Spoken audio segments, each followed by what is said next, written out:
Kireti nzwa mai. Taitamba mukando pamusoro na Aya mari yedu taura. Tikuda mari yedu yemukando. Amai manzwa ere kutaura. Atikuda mari yedu yamakatora yemukando.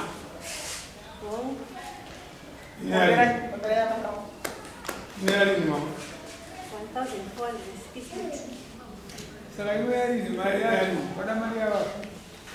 Sanga tawaya kuno kuchangamika. Ndio chikumbiro. Kuti ndipiwo mazuva. Chikumbiro mazuva. Zuva mangani? 2 months. 2 months. Yani wewe wakisema kweleke. Takaini ndifana kunge takaishaya musi wa 20 December. Saka ndakandi nedambudziko randakasangana naro kumba. Saka kusangana kwandikati andine huku dzandirochengeta huku. Saka ndaichatora mari iyoyi apa ndichizodzorera nemari yechipfuwo. Saka huku dzakabva dzarohwa nemagetsi. Kuranobvisirwa dzakarohwa nemagetsi. Saka ndikava ndazokumbira saka takatadza kubvisisana. Ndobva yaenda kwaSAPO. Nenyaya yekuti mazuva vanhu vaida mari nenguva iyoyo. Saka chikumbiro changu. 2 months kama hiyo manyanga time ati 1 month. Ayo, pandeki sana ndochengeta huko. Ndipfa padzono ndire. Saka ndakumbira nguva iyo changamira. Ndosa waleta apini machidai masibwera machi. Sanzi to 2 months. Kula kupewa machi. Dzati wande hadzo nekuti vakapiwa 2 times only. Takambotimiswa 2020 bvapfuura bva tavatimiswa 15 January bvapfuura bva tatimiswa 23 ndobva apfuura. Saka mama tiri manje. Saka takati 2 months dzati wandei. Pari kudarika mazuva aya mukuenda nekuvanga mazuva aya akukwana chinotaura kuti ndakudikira. Svondo rakaera paFriday tikasangana ndobva ndataura. Saka ndipakazomangwana ndipakazouya purisa wamangwana. Pane chinoratidza kuti ava mavhiri pagiraundi vasvika vanoona kuti mari yedu inganonokezvayo pa2 months asi apa inobuda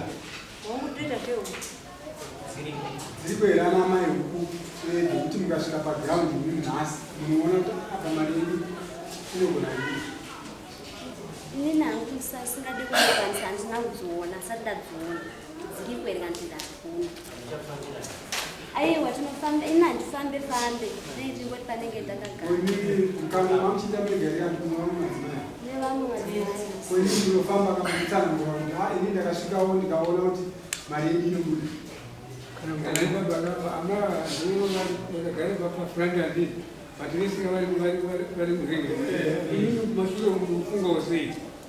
Ini ndakaenda kumba kwavo ndichibvunza mari yangu nemanheru handinogona huko. Tikasangana kuti ndikavati kumba kwenyu kune huku handimunipa mari yangu vakati huku hakuna. Pane mari yamai ine mari 1,460 dzanga dzarohwa nemagetsi asi project Amai, avalunganzi kumba kwenyu hakuna nakuibuzi. chokwadi huku dzakarohwa mamuna December. Ati manje kudiko munoona sei mari yedu. Aiwa huku ndakatobhuka dzimwe ndochengeta. Ubuka nei? Ndakatobhuka. Nei? Huku? Ndakabhuka nemari. Namai mati hakuna zvinhu zvamunazvo kumba. Mari nguva yakadii matora mari? December. Wamangonyura? Ndandisina ndine dambudziko ranga ndinaro changamira. Zirei? Pakaita dambudziko remwana kumbo. Saka inini pandakatora mari ndandine upidzo 150. Ndichiti 150 azikupereka 1,000. aiwa pandakashandisa mari iyoyo ndakachiti ndichabatanidza nehuku tichatora huku ndakamba kuvanga ndandavauza vatandi ndinokuita sendinokubatsira chitsvaka ndobva ndatora huku. Saka huku dzangu dzedzi dzakabva dzarohwa nemagetsi. Dzakarohwa vanotomboya dzimwe nguva nditombotibatsira dzandotombosirota ndichitengesa. Saka nguva cheneyo padzakarohwa ndikabva ndaita zvokuti Christmas ndaifanira kunge ndikabata mari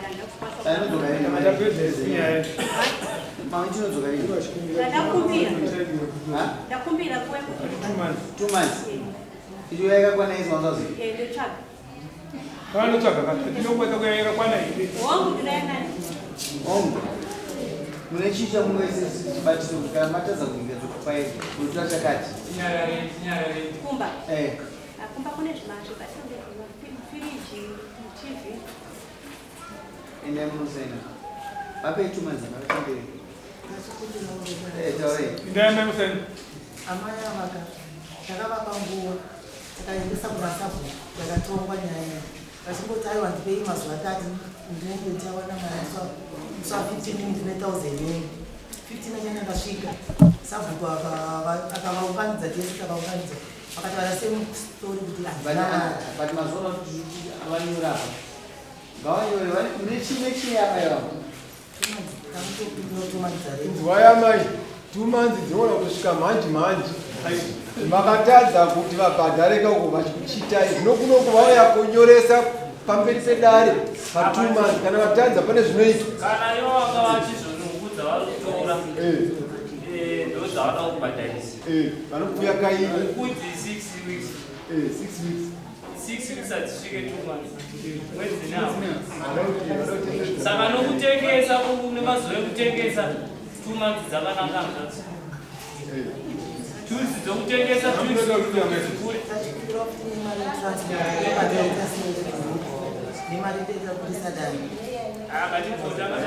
Utanga tadzira mari yako.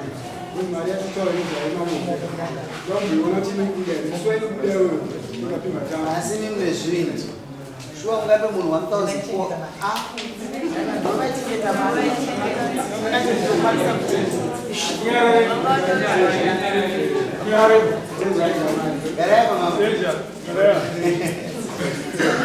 Amai, yakwai 2 months. Ukudza mutu havari kuti achibhadhare mari iyo. Izi pa 2 months mutenderedza mari. Nduna mari yakwana pano. Apedza nemi. Upe imwe nyaya. Transport. Aya ngamboi vakatonga pasi vangouya vasi. Endai mai. Hapana chiripa. Ndikaona saka mari. Epo raki mai kwete.